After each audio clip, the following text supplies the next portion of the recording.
दोस्तों, इथियोपिया और जॉर्डन के दौरे के बाद प्रधानमंत्री नरेंद्र मोदी ओमान पहुंचे, जहां से कई ऐतिहासिक खबर सामने आ रही है। फिर चाहे 20 जगुआर जेट के स्पेयर पार्ट्स भारत को देने की डील फाइनल होना हो, डक्कम पोर्ट और ओमान के नए ग्रीनफील्ड प्रोजेक्ट में भारत का भारी इन्वेस्टमेंट हो, या फिर FTA और ओमान का सर्वोच्च सम्मान हो, इन सभी अपडेट्स के बारे में इस वीडियो में डिटेल से समझते हैं। दरअसल प्रधानमंत्री नरेंद्र मोदी को गुरुवार को ओमान की राजधानी मस्कट में देश का सर्वोच्च नागरिक सम्मान the first class of the order of Oman दिया गया।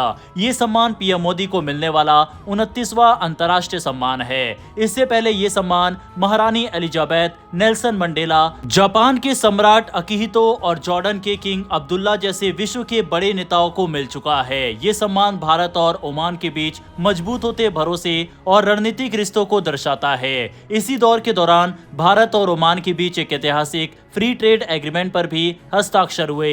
ये समझौता दोनों देशों के आर्थिक रिश्तों को नई ऊंचाई देने वाला माना जा रहा है। इस करार के तहत ओमान भारत से जाने वाले 98% से ज्यादा उत्पादों पर टैक्स पूरी तरह खत्म करेगा। इसमें कपड़ा, कृषि उत्पाद, चमड़ा, जूते, गहने, इंजीनियरिंग सामान और दवाइयां जैसी चीजें शामिल होंगी। इससे भारतीय निर्यातकों को बड़ा फायदा मिलने वाला है।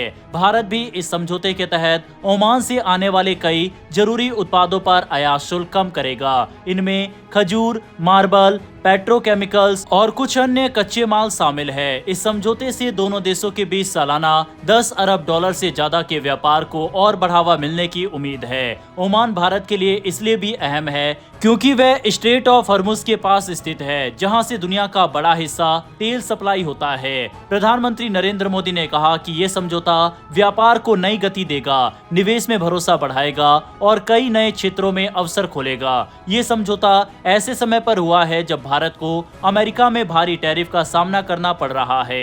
अमेरिकी राष्ट्रपति डोनाल्ड ट्रंप ने भारतीय सामानों पर 50% तक शुल्क बढ़ा दिया है, जिससे भारतीय निर्यातकों पर दबाव बढ़ा है। ऐसे में ओमान के साथ ये करार भारत के लिए नए बाजार खोलने में मददगार साबित हो सकता है। इस फ्री ट्रेड एग्रीमेंट का एक बड़ा फायदा ये भी है कि श्रम आधारित उद्योगों को पूरा टैक्स फ्री एक्सेस मिलेगा। कपड़ा, चमड़ा, James and jewellery, furniture, sports goods और कृषि क्षेत्रों से जुड़े लाखों लोगों को इससे रोजगार और आय के नए मौके मिल सकते हैं। इसके अलावा ओमान में भारतीय कंपनियों को सेवाओं के क्षेत्र में 100% FDI की अनुमति दी गई है, जिससे IT, हेल्थ केयर और प्रोफेशनल सर्विसेज में भारत की मौजूदगी बढ़ेगी। ओमान पहले से ही भारत का अहम रणनीतिक साझेदार है और ये समझौता उसे मध्य पूर्व और अफ्रीका के लिए भारत का मजबूत गेटवे बना देगा।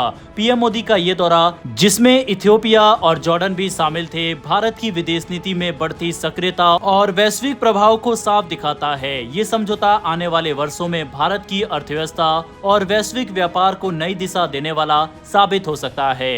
इसके अलावा भारत की जिंदल स्टील ओमान के डक्कम पोर्ट में भारी इन्वेस्टमेंट करने जा रही है। साथ ही भारत की दूसरी सबसे बड़ी निजी port operator company JSW infrastructure ने ओमान की सरकारी कंपनी मिनरल्स डेवलपमेंट ओमान के साथ मिलकर एक नए ग्रीनफील्ड पोर्ट प्रोजेक्ट की शुरुआत की है। ये पोर्ट हर साल करीब 37 मिलियन टन कार्गो संभालने की क्षमता वाला होगा और इसकी कुल लागत लगभग 419 मिलियन डॉलर यानी करीब 3730 करोड़ रुपए बताई जा रही है। ये प्रोजेक्ट ओमान के तेजी से बढ़ते इंडस्ट्रियल मिनरल सेक्टर को मजबूत करने के लिए तैयार किया गया है। इस पोर्ट के निर्माण में लगभग 36 महीने का समय लगेगा और इसके 2029 तक की पहली छमाही में व्यावसायिक रूप से शुरू होने की उम्मीद है। इस परियोजना को पूरा करने के लिए JSW की पूर्ण स्वामित्व वाली सहायक company JSW overseas FZE south minerals port company SOC में 51% हिस्सेदारी खरीदेगी। बाकी 49% हिस्सेदारी ओमान की सरकारी कंपनी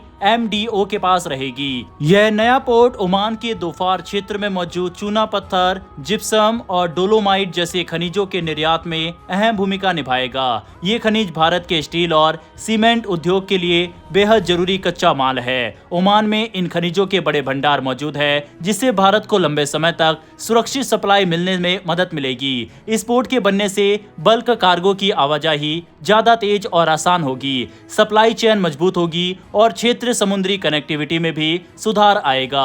इससे भारत और ओमान के बीच व्यापारिक रिश्तों को नई मजबूती मिलने की उम्मीद है। JSW इंफ्रास्ट्रक्चर का लक्ष्य 2030 तक अपनी कुल कार्गो हैंडलिंग क्षमता को बढ़ाकर 400 मिलियन टन प्रति वर्ष करना है, जो फिलहाल 177 मिलियन टन है। ओमान में ये पोर्ट प्रोजेक्ट न सिर्फ JSW की वैश्विक विस्तार रणनीति को सपोर्ट करता है, बल्कि ओमान विजन 2040 के तहत देश की अर्थव्यवस्था को तेल और गैस से आगे ले जाकर मजबूत इंफ्रास्ट्रक्चर बनाने के लक्ष्य में भी अहम योगदान देता है। बहरहाल दोस्तों, अगर आपको ये इन्फॉर्मेशन और वीडियो पसंद आई हो तो वीडियो को लाइक करके ग्लोबल पॉलिटिक्स से जुड़ी डेली ऐसी वीडियो के लिए नीचे दिए गए सब्सक्राइब बटन को प्रेस कर बेल आइकन को दबा लें। फिर मिलेंगे ऐसी एक नई वीडियो के साथ। धन्यवाद। जय हिंद, जय भारत।